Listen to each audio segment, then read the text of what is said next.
السلام علیکم و رحمت الله و برکاته. صبح دوستان بخیر. دوستان عزیز، یکی از نشانه های منافق این است که در بین مردم کوشش میکنه از خود یک شخص خیرخواه، یک شخص مؤمن واقعی و صادق نشان بده و در بین مردم کارهای نیک زیاد انجام میده تا دیگران ببینند و از او تعریف و توصیف بکنند.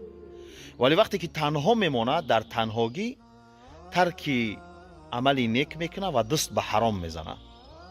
یک نفر نزد حذیفه پسر یمان که صحابی پیامبر صلی الله علیه و سلم بود و صاحب سیر پیامبر بود و منافقا را میشناخت، نزدش میگه من آیا از جمله منافقان هستم یا نه؟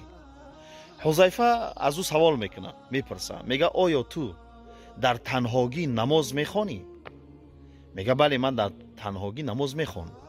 میگه آیا تو وقتی که گناه میکنی در تنهاگی طلب مغفرت میکنی، استغفار میکنی؟ میگه بله، من در تنهاگی طلب مغفرت میکنم. میگه برای تو از جمله منافقان نیستی، تو منافق نیستی.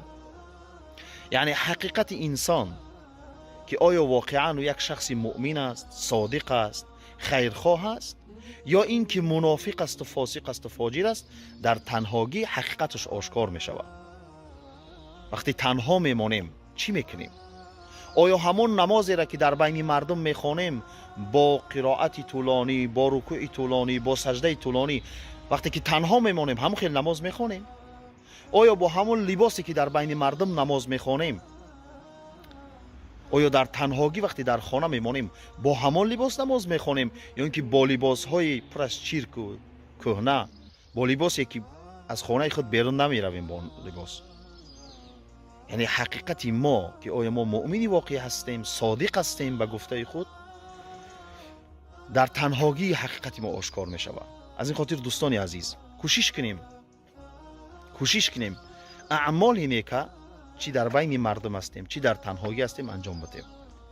بله، و کوشش کنیم وقتی که تنها میمانیم در خانه و تنها الله ما را میبینه و از ظاهر و باطن ما با خبر است، دست به حرام نزنیم که این بسیار خطرناک است و این نشانه این نفاق است. الله توفیق و هدایت از من و شما دور نگردانه و فسق و فساد و نفاق و ریا را از من و شما دور گردانه. السلام علیکم و رحمت الله و برکاته.